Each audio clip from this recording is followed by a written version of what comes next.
I have my beliefs about how I want the world to be represented, and that's what I go off of, not the political party or politician who represents me. So within this leftist banner, I appreciate, A, that it's more open, it's not a institution, but then that it also is open to other voices, right? So maybe it is more unabashedly progressive and leftist, but that comes with the freedom and knowledge that you're not getting something that's trying to be what it isn't. Let's dive into values, though. Like, can you be specific? What values are you pushing for? Well, under the idea of socialism, I really believe that the government, as it exists, should be providing for its people. Obviously, there's issues with that. Sometimes within certain welfare systems, you can get manipulation. However, I choose to be altruistic and optimistic in the way I see that, and I go, well, let's try for something better, try for something that is continuing to support more people, and then make sure that we sort of dismantle any systems that are, oppressive or have existed within oppression and try to make something better, right? What do you say to the common argument that I hear from people when they criticize socialism, and then socialists will say, that wasn't real socialism, we haven't tried it? I think there's some examples where that's true. For instance, I think the one that I hear a lot recently is Venezuela. I'm anti-dictatorship. I'm not supportive of socialism in the sense that let's completely uproot everything within a 5 to 10 year period of time and leave everyone there to starve. I believe that we can progressively enact these systems in a way that's much more pragmatic and, realistic. On one hand, those people do believe themselves to be socialists, whether that was the people in Venezuela or Russia or whatever. I also think that America had some hand in the Venezuela situation, and I think there's a lot of historical context that people can ignore sometimes. What do you think of Trump? Trump, I do not like him. I think he's a populist, and in that way, I can respect what happened with the political shift. You had an unrepresented labor class, a large growing fear of just fear in general, right? I think America before Trump came into office was a perpetually scared place, even in the wake of 9/11, which was by then 14 years. Still, there was that growing fear, and so I think Trump in his approach was about riling that community up, and he gathered something. He found a group of people who felt unrepresented, and he harnessed that. And so that's enough for me for the moment, because gotcha. No, just because that kind of prepares the next part of my question. How do you justify, because I've heard this before too, I mean, for me, the same people who spent the 4 years under Trump saying we're literally living under Hitler, we're literally living, through World War II again, but want to give the government more power. So you want the government to have more power, you want the government to be more in control of your lives, while also acknowledging that the government can fall prey to evil, awful dictators. I was actually thinking about this the other day. I think a government that's main goal is caring for people is the government that I want, with that power to actually be able to give people and provide those things for the country. Under the current system, I don't necessarily want that. I want politicians who are currently in office not to be in charge once that system comes into play, if it ever did, because I think they do it wrong. Think of how many different welfare systems, because of tons of stunting from what happens in the Senate and what happens in Congress, and I wouldn't want that. But I do want socialism if we have a government that is caring, that has checks, that has the people to some degree in control. We want to create a system that's able to foster the ability for the government to be able to provide for its citizens in a way that's not oppressive. Because the government's job is to provide public goods. That is one of the basic functions of a government. The government's job is to provide public goods? Yes. According to multiple political life, liberty, and the science pursuit of studies. happiness, right? I think the government's unobstruction of those three principles and continued assistance in helping people reach that should be the #1 priority. Yeah. Right, otherwise it's just a military alliance.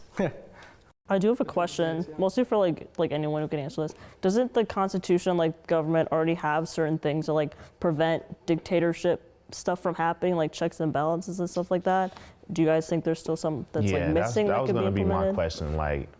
Well, what does the Constitution say? The Constitution is against giving the government more power, because the people that founded this country understand that humans are inherently bad, and when you put humans over other humans, evil is inevitable. So the reason why you don't have successful socialist or communist countries is because you put people at the top, and the government is supposed to be as small as possible because you don't put people over people. You give people the freedom to do with their own lives, but when you put the government, which is ultimately full of people, over the people, you have, slavery, basically. Which is what the people who wrote the Constitution were doing. What, slavery? Yes. Thomas Jefferson, for instance, he protected that with things like the 2/3. 3/5. 3/5. My bad. Yeah, stuff like that. I was more asking like the sense of like the president is not above the law, but that is a good topic to bring up too. Oh, okay. Yeah, I think there's obviously instances where that's can be a problem, right? We see politicians all the time change the rules once they don't work for them.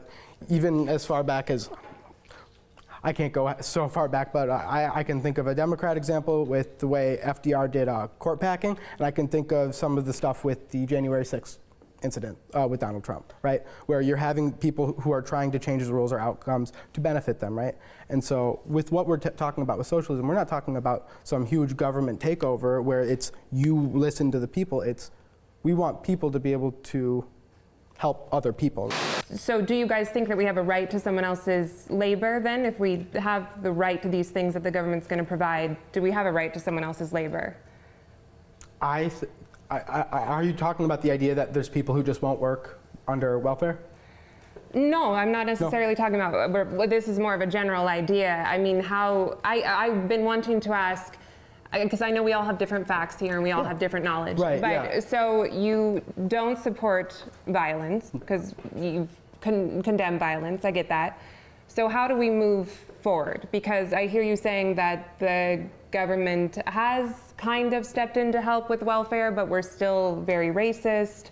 So what do you guys, but you seem to have an idea of a utopia as well. So how do we get there without violence? I would like to know, because I know what my solution is, and I think a lot of these people on this side of the stage would agree, and it's never an easy solution, but how do we get from here to where you guys would like to be? And one thing, just to speak to what you said at the very beginning of that, you guys are definitely very well researched on this. We have researched through classes and certain. Yeah. Right, we're Right. 19. Right. Yeah, and I admire you guys for this was a little being on the stage. It's been a very equal conversation. Right. Like I said, I'm based off of values as opposed to policy, so I can't give you the step-by-step blueprint of how we make the world great, but I have a vision and I have a hope for what could be better. I think empowering and continuing to create a stronger and more equitable education system that makes sure its voters are well informed and genuinely just caring, informed people. I'm not saying left wing or right wing. I despise the idea of putting political ideology into school, because if we create this educated group of voters, then they will vote for better politicians, and they'll vote for politicians who are genuine and supportive and are willing to make a lot of fundamental changes. I think typically people on the right want a smaller federal government. And so you have people on the left who are calling for a larger federal government. And the issue with that is that many of us fundamentally disagree with what you called earlier values, but several different things that the federal government advocates for. Some people might say we can use these tax dollars and create a better world, but better for whom? Because we don't even necessarily agree on how many genders there are. We don't even agree on whether or not our climate is actively trying to kill us. So when the left wants to grow the federal government, they don't just want to grow the federal government, they also want us to believe in what I think is a religion of the left that's based off of a lot of false narratives and perceptions that just simply are not true. So, you asked the question to him, what do we do about this? I mean, studies have shown that conservatives are overwhelmingly more charitable, actually, than Democrats or liberals are. They give to charity more. And I think that if you count on people to use their own good judgment and to say, look, we identify that there's a problem here, people can, I think, self-govern. I think that they can correct problems. They don't need a government entity to step up and tell them what the problem is and what the solution to that problem is. And I think that's a huge problem for people like us, because we don't agree on a lot of what a big government is telling us the problems are.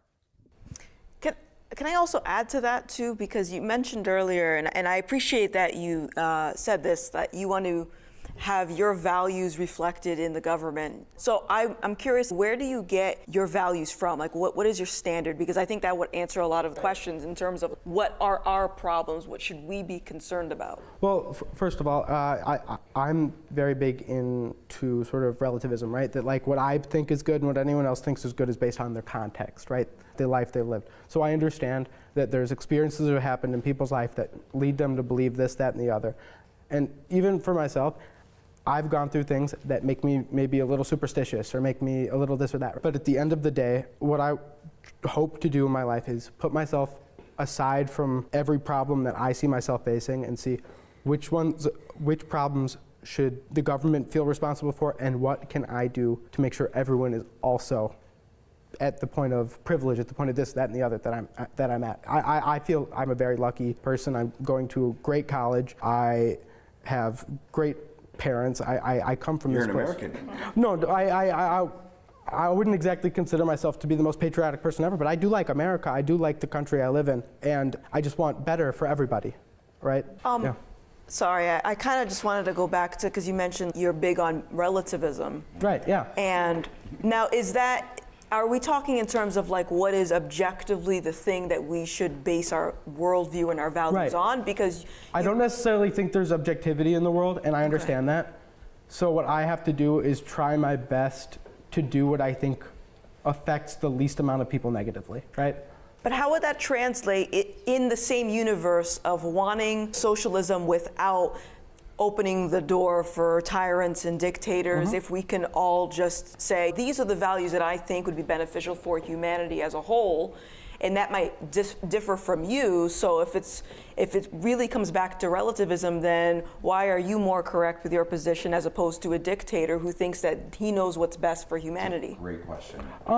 Well, first of all, I think with a lot of dictators, they're far more egotistical and centered on this sort of personal belief, right? And the thing is, with relativism, at the end of the day, we have to function on some understanding of, well, we kind of have this image. Maybe it doesn't have edges, but we have a picture of what is generally considered by everybody to be right.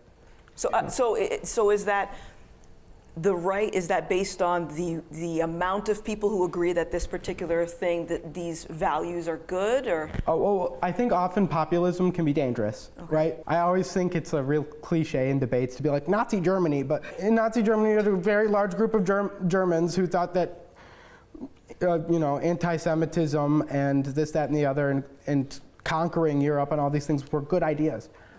I think in that situation, you had manipulation, you had this, that, and like it's a multifaceted group of things that caused a group of people in a population to unfortunately do something terrible. I just want to make sure that whatever I do is not negatively affecting other people, right? So But even that's a matter. That is a matter of perception. and that's the problem. And it's slowly- the same thing you said with the stuff with doctors, and it's the same thing with everything. Is at the end of the day, if nothing matters, then we have to at least pretend that something does. Otherwise, we shouldn't. No one should be doing anything. I mean, what if the majority of people voted for a federal ban on abortion? Didn't you say direct democracy, or was that Aaron or I someone said direct democracy, right? Do you like that idea or no?